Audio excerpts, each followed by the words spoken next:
All right, so welcome to this session on memory optimizations. So the first speaker is Hochan Lee from the University of Texas at Austin, and he's going to present Kimbap, a node property map system for distributed graph analytics. Take it away. Okay. Hi, I'm Hochan Lee, and let me introduce our work, Kimbap, distributed graph analytics systems. So we target vertex programs, and in these vertex programs, nodes have properties, and operator iteratively reads and reduces the properties values. There are two kinds of operators. The first one is adjacent vertex operators. Like the right figure, vertex only can access its immediate neighborhood. So label propagation, connected components, and community detection are the examples. We introduced a new terminology called trans-vertex operators.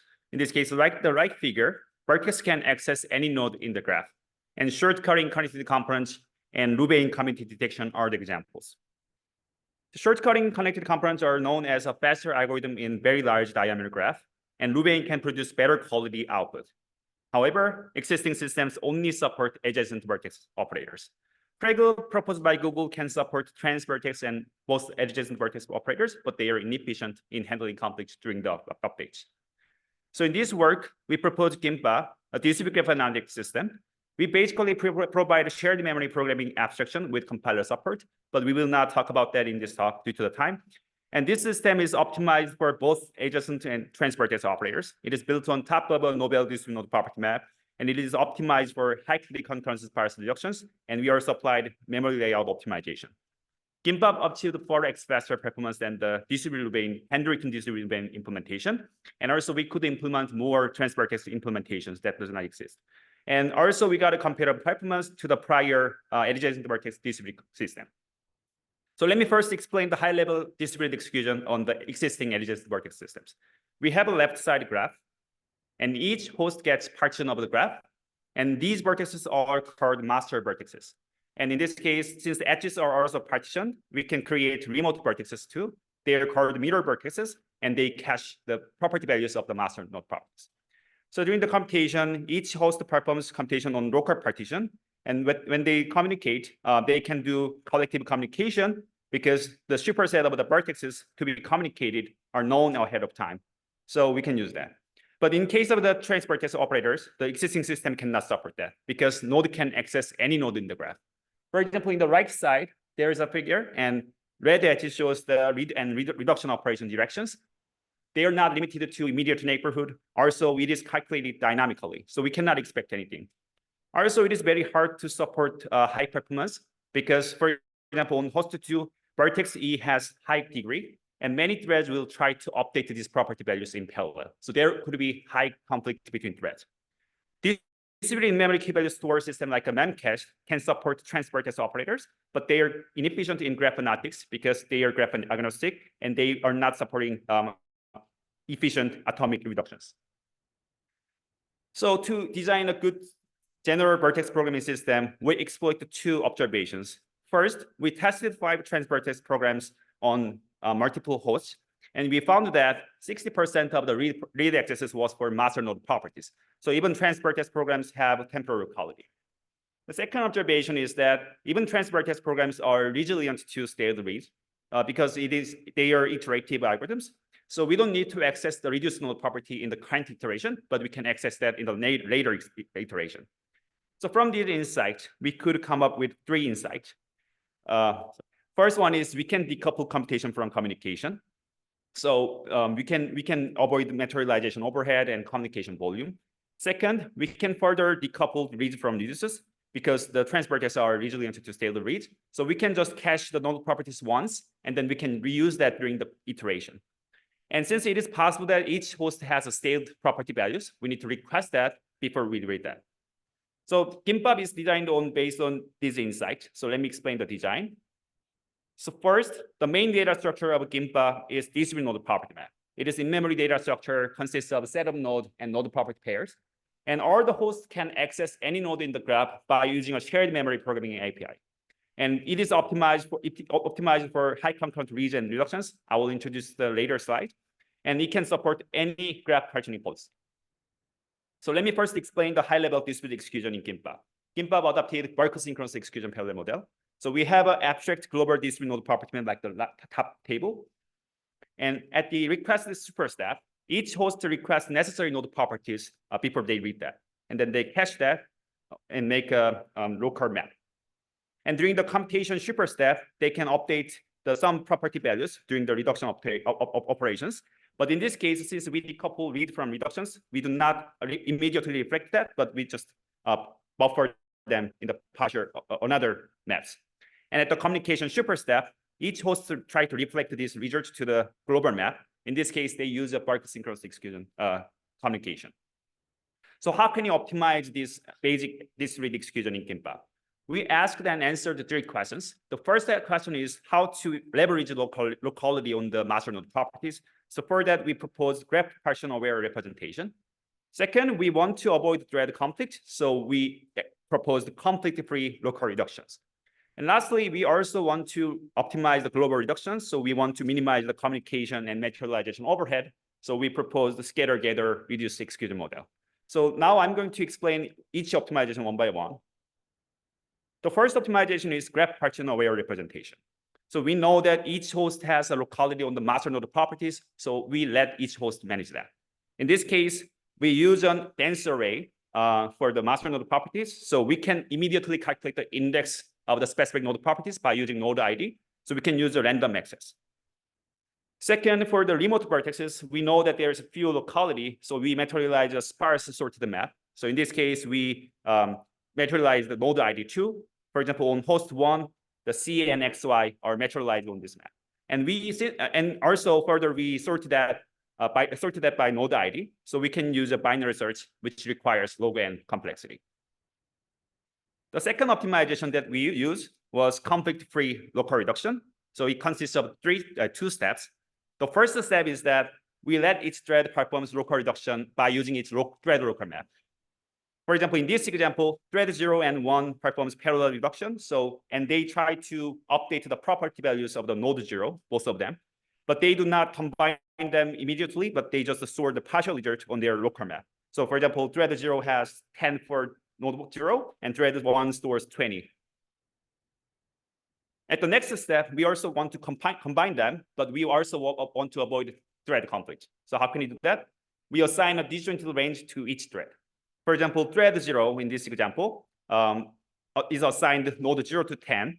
So it traverses all the thread local maps containing the partial results and combine the partial results within the range. So that's why thread 0 combines and stores the 30 for node property for node 0. So we could avoid the thread conflict. So lastly, each host has a local reductions. So we need to reflect that to the global map.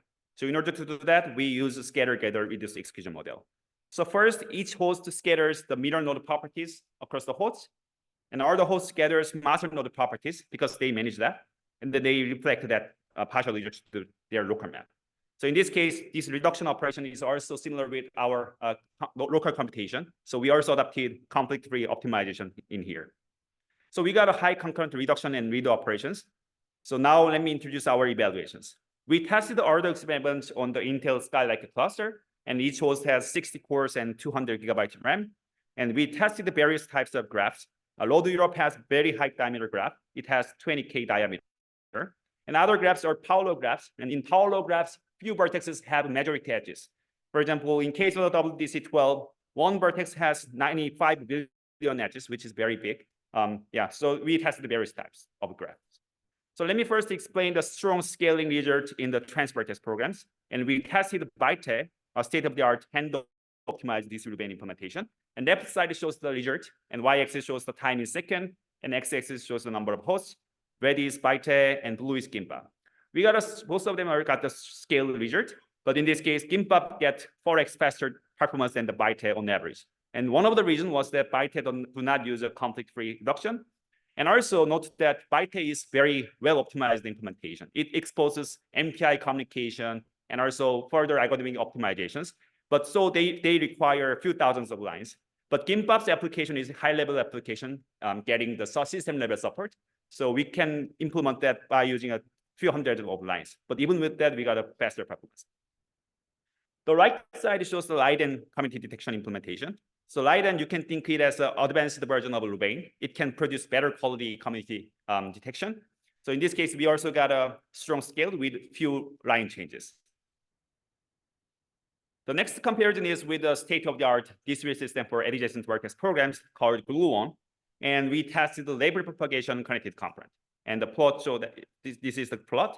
And as you can see, both of them got the similar performance and similar strong scalability because both of them use the same system level mechanism and also apply the same algorithmic optimizations. So that's why we got the similar result.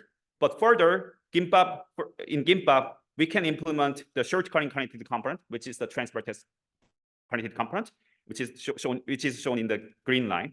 And it is also strong scale. And in case of road to Europe, shortcutting gets the best performance compared to the label propagation, since it is algorithmically efficient in very large diameter graph. And for other power law graphs, label propagation show the best performance. So it implies that different algorithms can show the better performance on the different graph topologies. And Kimbap can implement both of them, but Gluon or other adjacent vertex systems cannot implement other graphs. So in conclusion, we propose the Kimbap, a distributed graph system optimized for both adjacent and transvertex programs. And I introduced several runtime optimizations, including conflict-free reduction.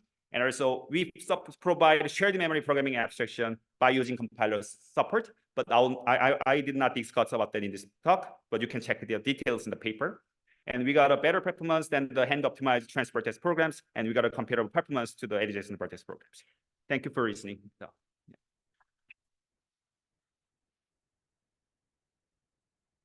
Questions?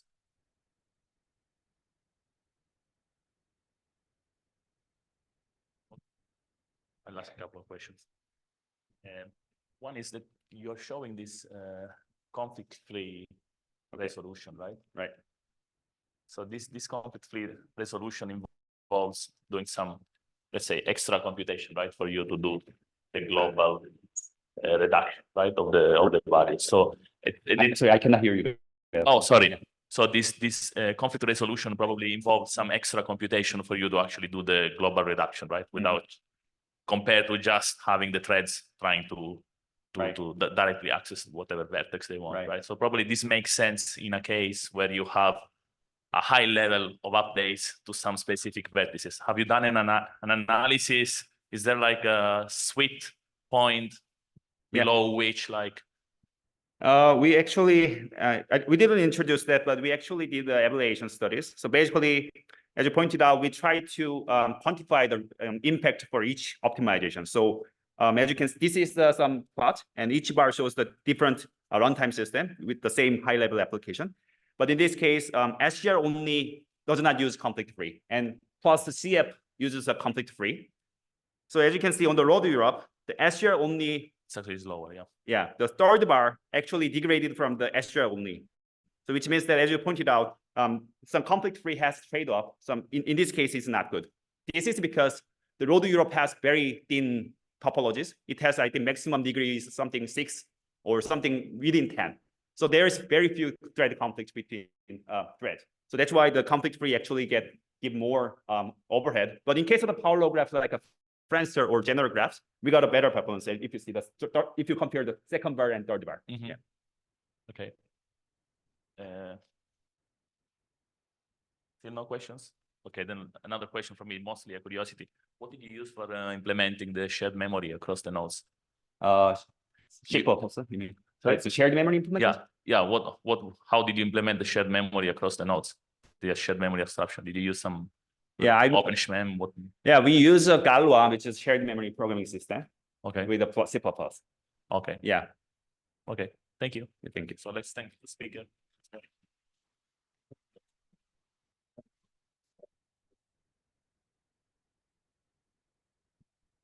So the next speaker is Brian Tauro from Illinois Institute of Technology. Brian is looking for a job, just in case. It's going to talk about TrackFM, far out compiler support for a far memory.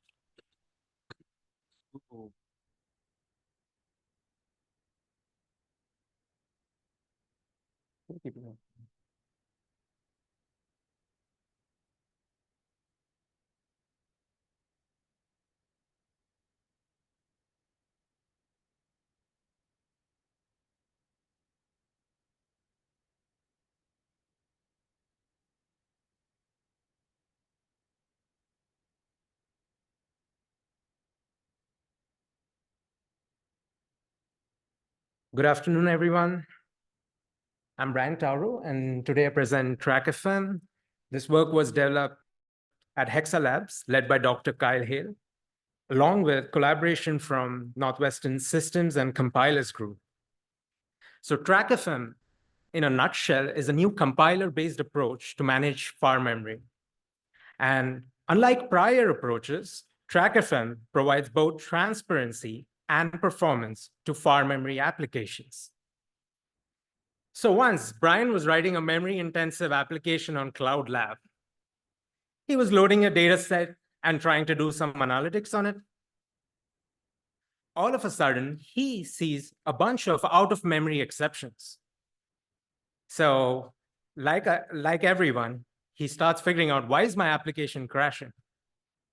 And after some Googling, he finds out that he does not have enough memory for his application. So the first option Brian tries to use to circumvent this issue is add more RAM. But he's still a PhD student looking for a job, so that was too expensive. So he can't afford that.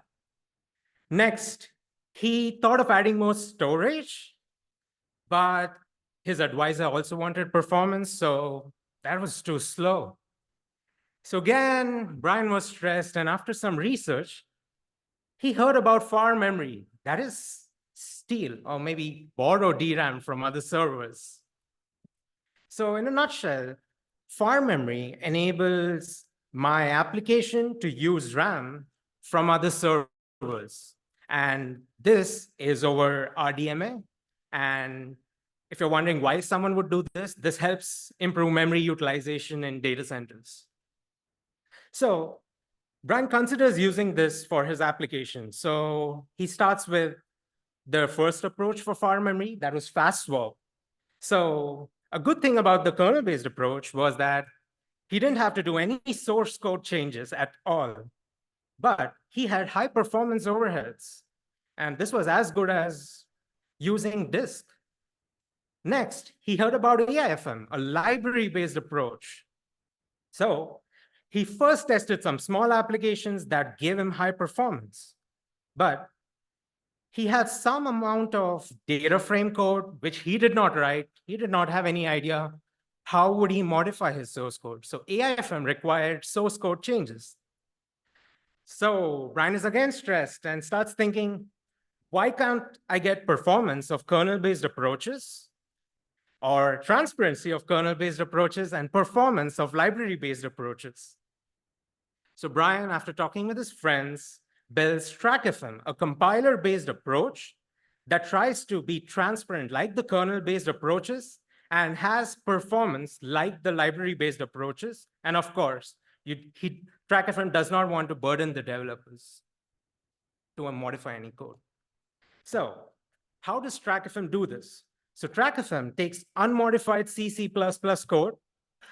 As like other applications, you compile it to an intermediate representation IR, and then runs a series of compiler transformation passes using Noel, which makes compiler transformations easier. This helps TrackFM achieve transparency. And for performance, TrackFM links with a stripped down version of AIFM, after the compile passes, this helps TrackFM get performance. And guess what? The user does not have to modify any code. So how does TrackFM provide transparency? So let's say my application working set size is about 128 gigabytes, but I have 64 gigabytes of RAM. So the way far memory works is some of these objects would be in local memory and some would be in remote memory. So any transparent system must be able to detect whether pointers are local or remote. And second, before a remote pointer is accessed, it has to make sure that the remote pointer is localized. So unlike prior approaches, like the kernel-based approaches had virtual memory, that's during a page fault, they can decide what is local, what is remote. And the library-based approaches could use user hints to figure out what is local, what is remote. The compiler-based approaches had neither. So TrackFM uses the non-canonical bits or the unused bits of a pointer to determine whether a pointer is local or remote. Next, how do we ensure memory safety? That is, if the pointer is remote, how do we localize it first before access without modifying user code? So TrackFM has to guard all application memory accesses to the heap. So for example, here I have sum of an array benchmark, and notice that there's a big loop and it's iterating over array, and every access of array will be guarded by TrackFM. However, this is not cheap. This is like 14 assembly instructions and one critical memory operation in the critical path. So can we use compiler analysis to get some regularity information about the code so that we can eliminate redundant guards? So what we noticed is that the application memory objects in far memory are fetched in chunks. That is, let's say I have 1 billion elements in my array. Some of the chunks are in local memory, some of the chunks are in remote memory. But a single chunk could be of size 64 or could be size 128. Unlike page-based approaches, we can go subgranular. So for example, if I know a particular chunk is bought in local memory, let's say I was guarding array of 0, do I need to guard necessarily all the other elements of it? In other words, can I eliminate redundant guards on the same chunk? And we do this by using compiler memory analysis within Noel. So let's go back to our sum of an array benchmark where we were guarding every axis. Now, instead of guarding every memory access within a loop, we use compiler memory analysis to only do this at the end of the chunk. This is how we can eliminate the redundant guards. Note that these transformations which I showed were shown for simplicity in C code, but in reality, these transformations are performed in the middle end IR. So the first and important question was, can TrackFM provide both transparency and performance? So we go back to our analytics application, which the library-based approach used to show the benefits of far memory. So on the x-axis, we sweep through how much memory we give the application on the x-axis. That is, the application working set size is 31 gigabytes. So at 0.5, we only give it 50% of memory, and the remaining 50% is in remote. So they have to bring those objects back and forth. And on the left-hand side is the absolute relative time to run NYC application on natively compared to running on these systems. So the first is the kernel-based system. So as you see that on the left-hand side, when we give it really less memory, you see that the kernel-based approach has a 5x slowdown compared to native only. And only when we give it enough memory, like close to 90% of local memory and only 10% being remote, that's when the kernel-based approaches become better. And the major reason for this is the overheads of page faults. Next, we had the library-based approaches, which get rid of doing everything in the kernel. They use green threads and they use DPDK and all sort of stuff. And they are able to just be 2x, like almost 2 times better than the kernel-based approach. And they only when you give it enough memory to the kernel-based approach that you have a crossover point. So as promised, our approach gives the transparency of the kernel-based systems and gives you the performance of library-based systems using compiler memory analysis. We also were interested in applications with different degrees of locality. How will TrackFM perform then? So we take a popular key value store, and Zipfian is a popular access pattern. So on the x-axis, you have the keys. That is, as we go from left to right, we increase the reuse of fewer keys. And on the y-axis, that is the throughput of kilo-get operations per second. And as you see, when you go from left to right, when you use fewer keys, that's when fast swap can get good performance. That's because of temporality. It boils down to just few keys. Once you map in some page, it's accessed multiple number of times. But we were interested on the left-hand side. What if the access is a little bit more distributed? And yes, TrackFM is almost 3 to 4 times better when even the key access are distributed. Only when the workload gets more temporal, that's when the instrumentation overheads show up. So in conclusion, TrackFM is a new compiler-based approach to manage far memory, and it provides both transparency and performance to far memory applications. And one can use TrackFM simply by passing their C++ code, pass it to the TrackFM compiler, and generate the far memory binary. Thank you.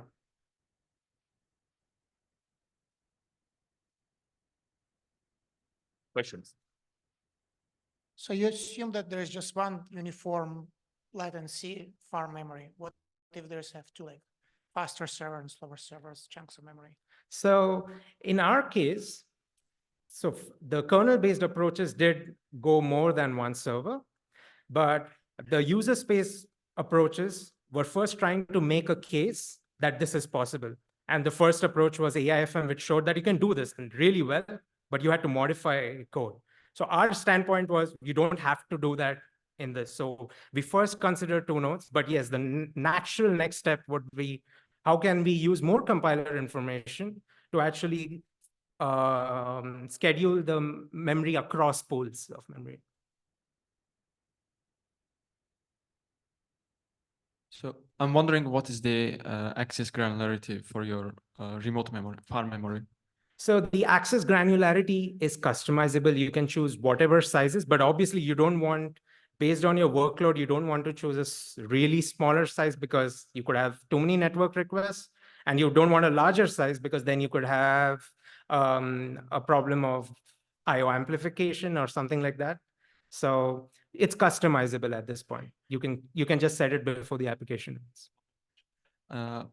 Also, I didn't see the bandwidth information. Like, could you please clarify if you were able to get most of the bandwidth used or not? Oh, yes. So we used, so the runtime, what we used was AIFM, and we were running on Mellanox ConnectX 4, and that was about 25 gigabits per second, which was about 6.25 gigabytes per second. And the AIFM prefetches, which we took because we took the library-based approach, maximize the number of, they basically ensure that the throughput is equivalent to the network throughput.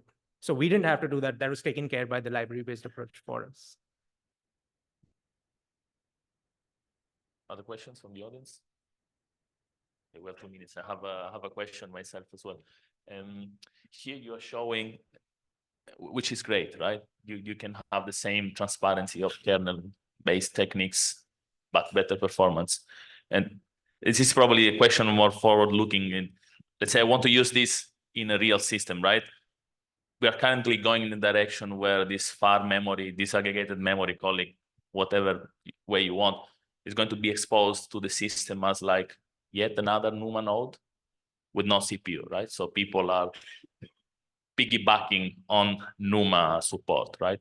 So this technique instead is completely bypassing the kernel and everything. So would this be conflicting with the system where I also have auto NUMA balancing that I want to use for the local memory within the NUMA nodes? Would this be start crashing the memory?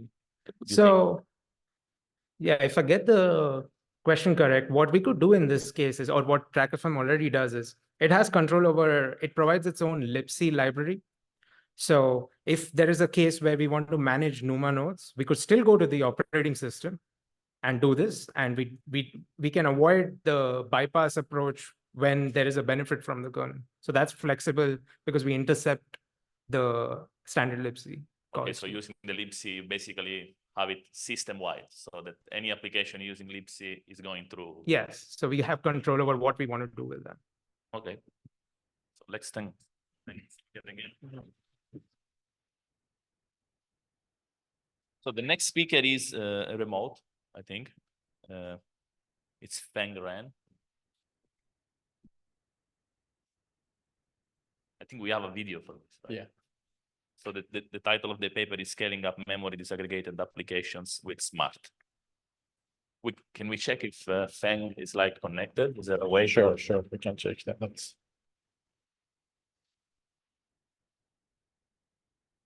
just in case there are questions. yes. Okay, awesome.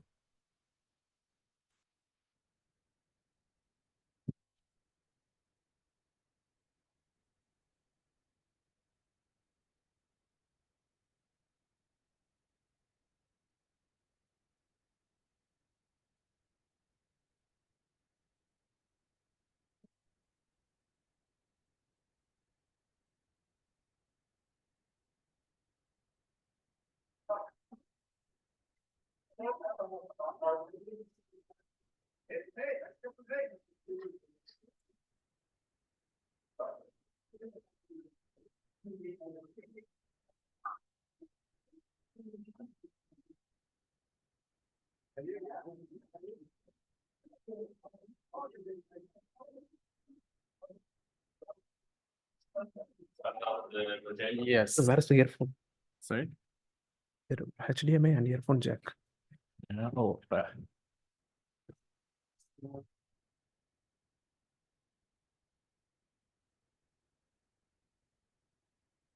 without using.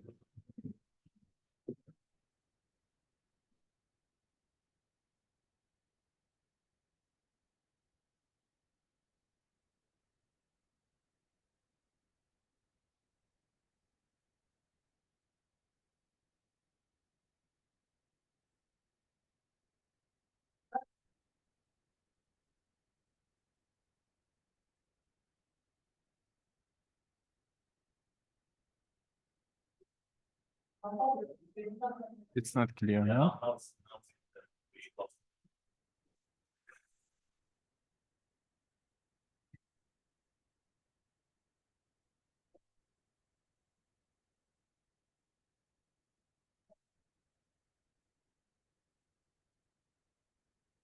Maybe let them know. Wait. Yeah.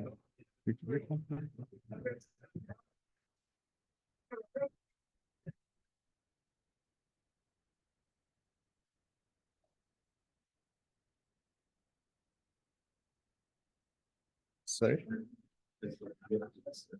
Sure. This one.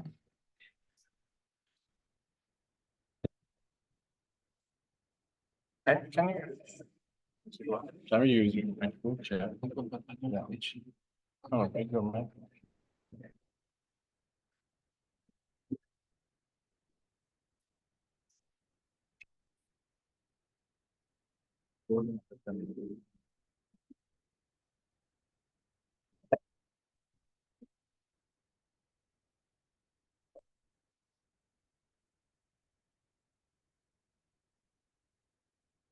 Excuse me. Memory disaggregated applications with smart. This is a joint research work with researchers in Meituan and the Chinese Academy of Engineering. Recently, memory disaggregation has become popular in data centers. In traditional data centers, each server consists of both compute and memory resources. However, this may result in low memory utilization. Therefore, we can physically separate the two resources into a compute pool and a memory pool, respectively. The compute pool consists of hundreds or even thousands of cores. The memory pool has a large amount of memory, but less computation power. Both pools are interconnected by a high-speed network, which supports one-side operations. We focus on RDMA network in our research. Computer nodes usually has many cores, so how does the performance change when a disaggregated memory application uses more cores? Let's perform a evaluation on a state-of-the-art distributed transaction processing system. We run a small bank benchmark and measure the transaction commit throughput. The result is very strange. When we double the number of threads, the throughput is dropped by a third instead. We also measure the throughput with different number of threads. As the number of concurrent threads increases by 32 or more, the performance drops significantly in both small bank and TATP benchmarks. So what's the reason for this? In RDMA networks, to support one-side read-write, both endpoints must create queue pairs respectively, so that a reliable connection is established. We performed an experiment to measure the maximum throughput with different number of threads. For shared QP, which means all threads use the same queue pair to access remote memory, has the lost performance because of the QP level contention. Multiplexed QP is proposed by Feng, and it allows creating multiple queue pairs to access the remote thread. This approach has some increase in the throughput due to the reduced level of queue pair contention, but it is still far from the hardware limitation. Many disaggregated memory applications, including Ford, use a per-thread QP policy, trying to minimize the degree of QP contentions. Unfortunately, however, we see a significant drop in throughput when the number of threads is beyond 32. As a result, none of these solutions scale to more threads. To investigate this problem, we look closely at the RDMA hardware and identify 3 resource connection points at high concurrency, including implicit contention from doorbell registers, cache tracing from internal cache of the device, and unsuccessful retries. These resource connection points are not well understood by most developers. In the following, we will introduce them in detail and propose optimization techniques. Doorbell registers are special hardware registers in RDMA devices. After posting a work request to a queue pair by user, the doorbell is notified, and the hardware starts to process this work request. A doorbell register may be used by only one queue pair or by multiple queue pairs.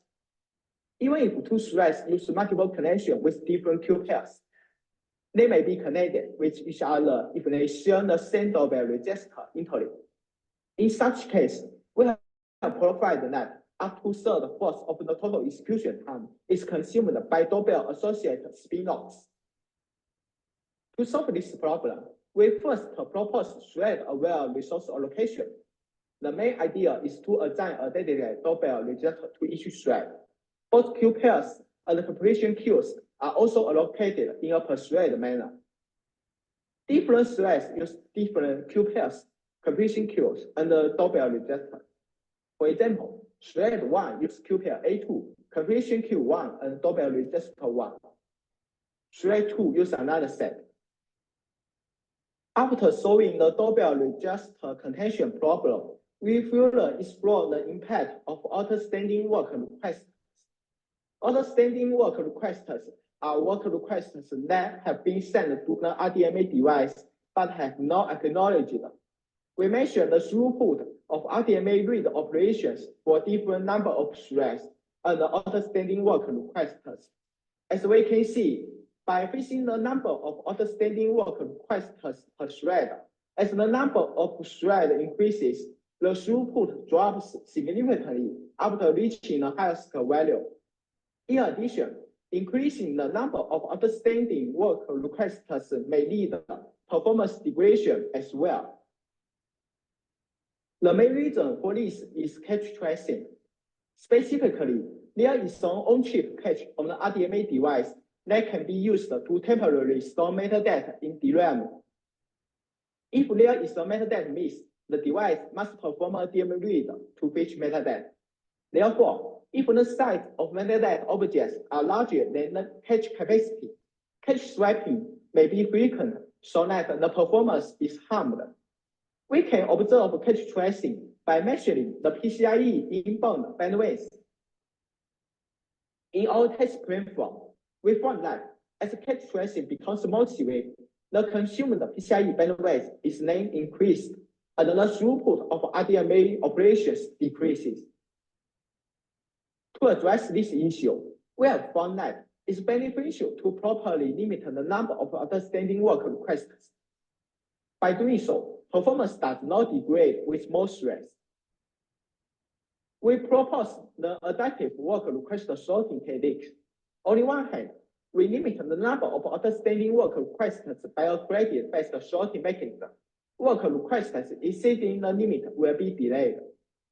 On the other hand, since the optional number of outstanding work requests is related to many factors, we use a dynamic tuning approach to set the parameters. During the update phase, we send the maximum credit to some candidates and measure the throughput. At the end of each update phase, the maximum credit with the highest throughput is selected. We will use this one in the survival phase. In both phases, work requests from users are processed normally. We do not require to send extra work requests. In addition, unsuccessful retries waste LPS resources. Take an example of update operations in disaggregated hash tables. Each retry involves 3 operations, including one, compare, and swap. Many workloads, such as YCSBA, follow the skewed distribution. Multiple clients may try to update the same object at the same time, which leads more retries. As shown in this figure, the operation throughput decreases while the latency increases rapidly. To solve this problem, we propose the conflict avoidance techniques. Developers can simply modify their code to enable this feature. Conflict avoidance is based on truncated exponential backup algorithm. When an atomic update operation fails and it's about to be retried, we pause the execution of current coroutine. The waiting period and the backup limit are dynamically adjusted during the execution. On the other hand, coroutines normally improve the performance by utilizing CPU resources, but it also makes a single task to execute longer, and the chance of completion also increases. Concurrency data sorting restricts the number of coroutines that can be executed concurrently within a certain period. Other coroutines will not be scheduled until one of the running tasks is completed. By integrating above techniques, we implement SMART, a framework to help developers scaling up their memory disaggregated applications. It provides an easy-to-use interface so that developers can optimize their application with little effort. We use SMART to optimize the implementation of hash tables, distributed transactions, and B+ trees, respectively, all with less than 50 lines of modified code. We use commodity server to simulate both compute blades and memory blades connected by a high-speed RDMA network.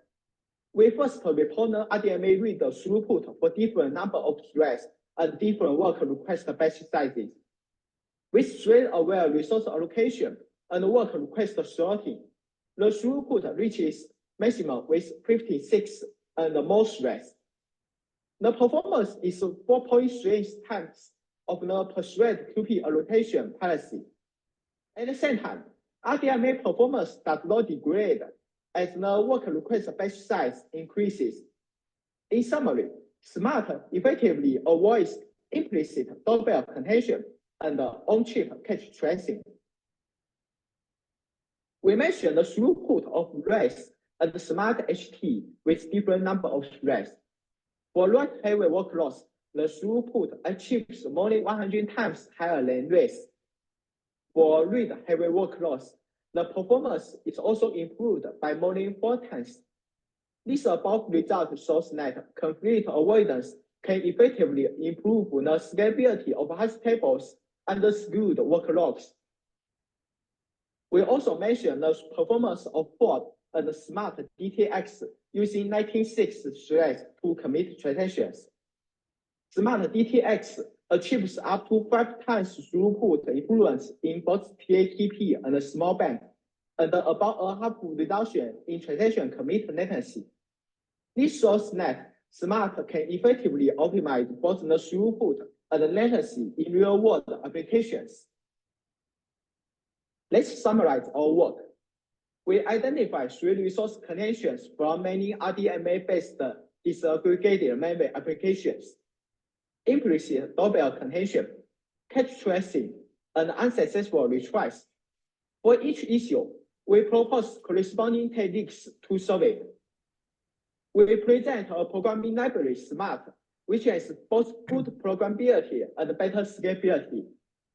Smart is open source, and you are free to download and use it. Thank you for listening.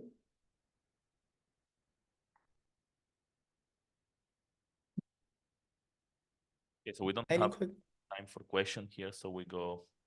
I think you can reach Feng on WOVA or on Zoom if you are connected. So the next speaker is Henry Xu from Google and the University of Washington. Oh, here it is. So it's going to present CC-NIC, cache coherent interface to the NIC.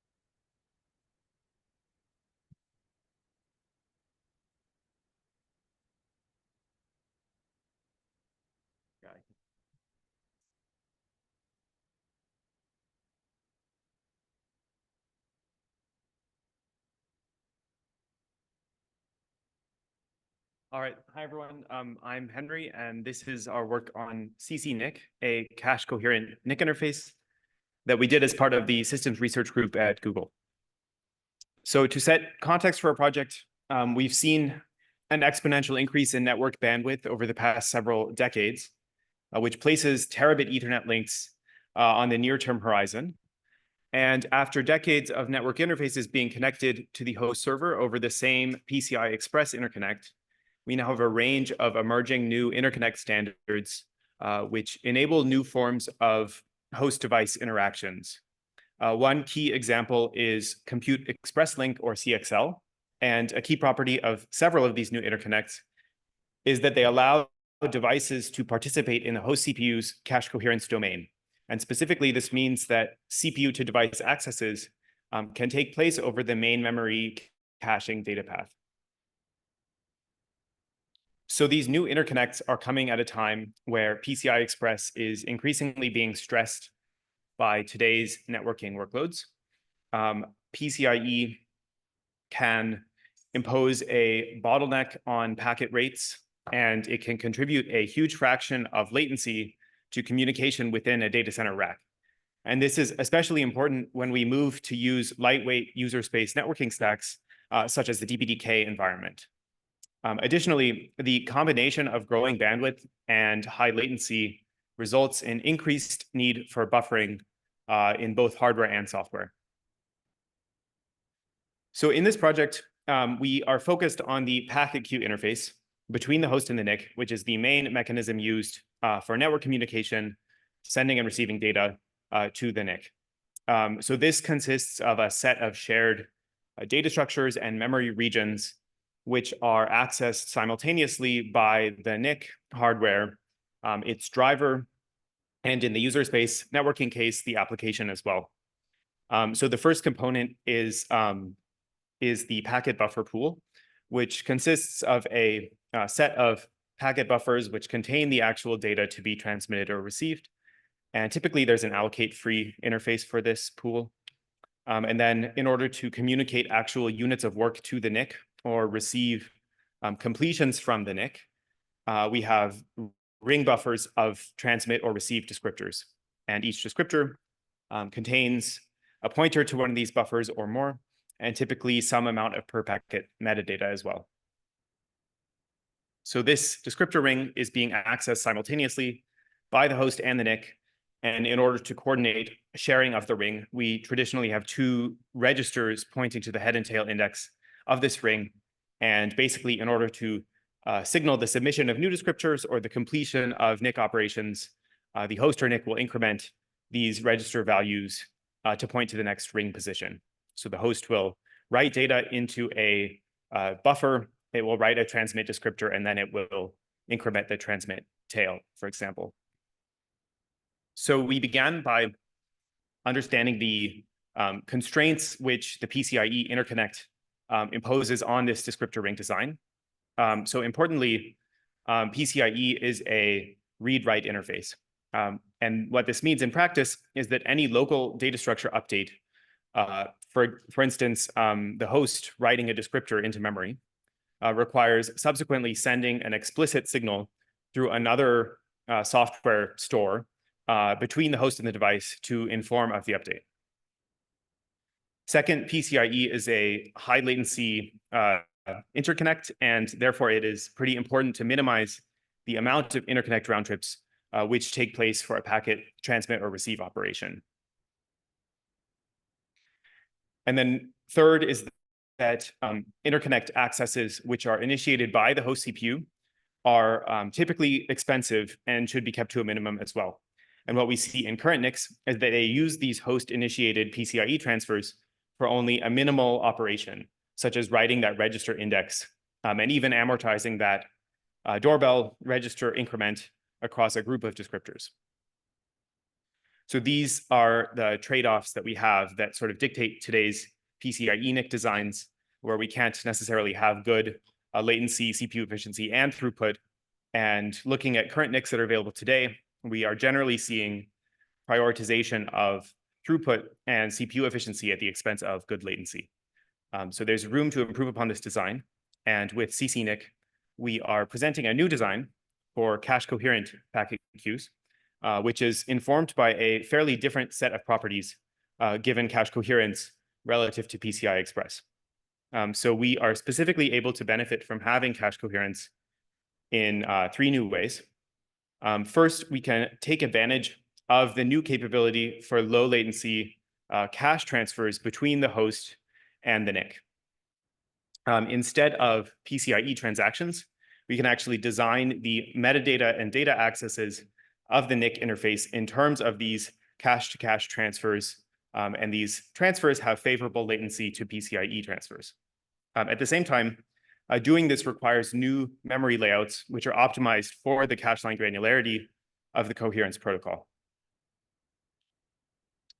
Second, we can use the coherence protocol and its semantics to actually simplify signaling of the packet queue. And specifically, we can eliminate some of the separate software accesses which take place to increment registers and send doorbells. So this reduces latency and simplifies communication involved in the transmit or receive from the host perspective. And third, we can take advantage of increased symmetry between the host and the NIC, given the coherent shared access to data structures. So we can actually move some of the responsibility for tasks like buffer management, which were traditionally done entirely on the host, and move this to the NIC as well. So this saves some cycles on the host side, reduces load, but also, maybe more importantly, has the benefit of enabling some important new optimizations for cache locality. Our CCNIC design also aims to mitigate some of the increased complexity brought by coherent device interactions, and specifically to the producer-consumer access patterns of these shared NIC data structures. Specifically, we want to address unwanted interconnect communication which arises due to a few things, like invalidation across the interconnect, as well as prefetching, which is not always wanted. And then also the variance in access performance, which depends on the state transitions of cache lines on both sides of the interconnect. So in order to actually do this project, what we did was we used a dual socket CPU platform to emulate interactions between the host and the NIC. So specifically, the coherent UPI link between two Intel CPUs represents the new coherent device interconnects that we will have.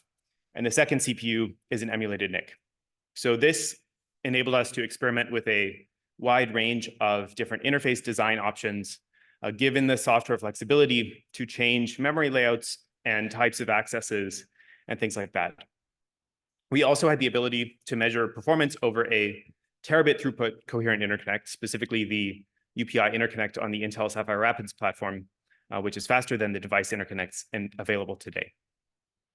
So to build CCNIC, we started with a parameterized interface design in order to evaluate the overall design space. So there's a very wide range of choices to be made in terms of memory layouts, placement and homing of data structures, types of accesses like caching or non-temporal. And we took these different options and compared them to the implementation of today's PCIe NIC interfaces. So we looked at existing NICs, comparing their interfaces on native PCIe, as well as those same descriptor ring designs applied over cache coherence. So I'll briefly go over our evaluation, which focuses on two different things. We have basically transmit, receive, loopback microbenchmarks, which focus on the host NIC interface in isolation. And then we also have some application level results using this overlay setup that we came up with. So looking at transmit, receive, loopback performance, focusing on the queues in isolation, we compared a sort of DPDK environment packet throughput benchmark using our CCNIC design, as well as the sort of vendor provided NIC interfaces from Intel and NVIDIA devices. And what we found was that the CCNIC design is able to substantially reduce latency relative to the PCIe NICs of today. And this is especially true when we look at loaded latency rather than minimum latency. And this latency reduction arises from the low latency cache transfers made possible by the coherent interconnect, but it also arises from the design features that we are proposing with CCNIC. Specifically, we are finding that the existing interface designs of these PCIe NICs, when applied to a coherent interconnect, are very inefficient. This is sort of the light blue line on these graphs, which shows that there are high latency overheads and low throughput, even though the sort of raw interconnect performance is actually better. So this points to the importance of the new design aspects that we're talking about to achieve good performance over a coherent interconnect. We also measured CCNIC on a terabit interconnect and demonstrated over 1 billion packets per second and coming pretty close to the maximum data throughput of that interconnect. And then in the paper, we also describe an overlay setup where we're putting the CCNIC interface on top of a real PCIe NIC, so we can test sending actual network traffic. And because this is obviously adding latency and consuming additional cores, what we're really showing with this experiment is that there are application level benefits to interfacing with a more efficient NIC packet queue. So specifically, we can measure the number of cores required for different applications, different network intensive applications, to saturate the Ethernet bandwidth of a link. And we ran benchmarks using a key value store, doing zero copy operations, as well as a kernel bypass TCP stack, which is based on TAS, a recent research work. And all of these cases were able to show some core savings relative to PCIe.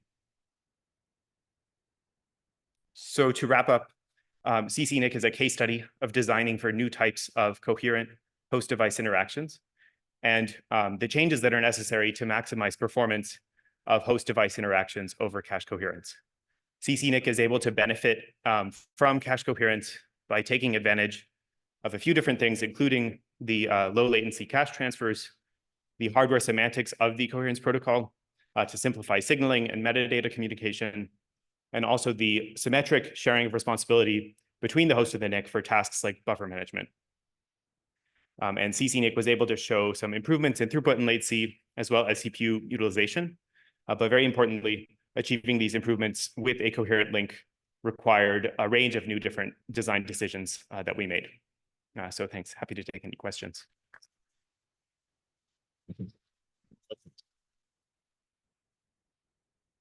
Hi, Andreas Koch, TU Darmstadt, very interesting work. In your work, did you have to worry about avoiding address translation overheads that will creep up on a real cache coherent interconnect, such as C6 or CXL?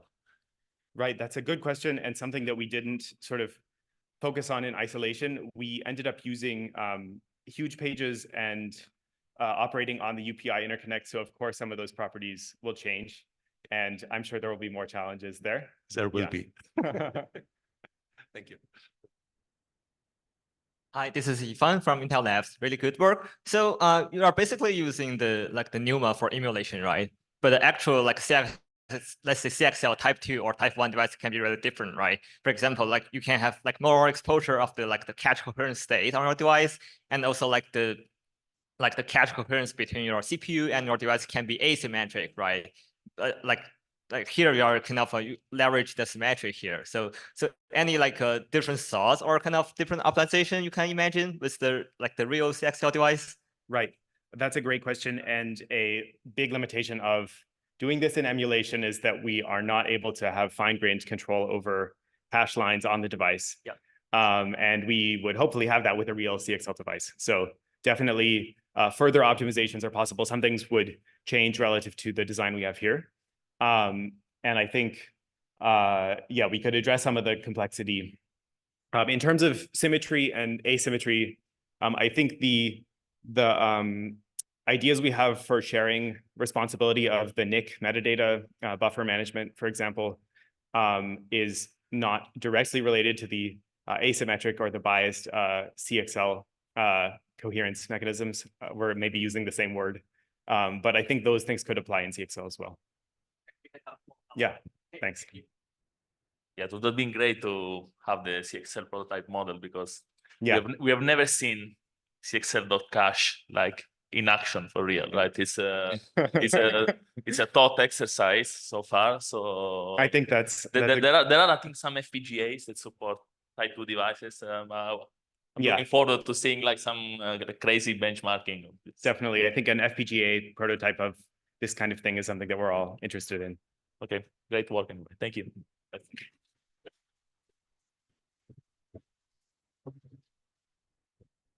Okay, so this concludes the session. Thanks for joining.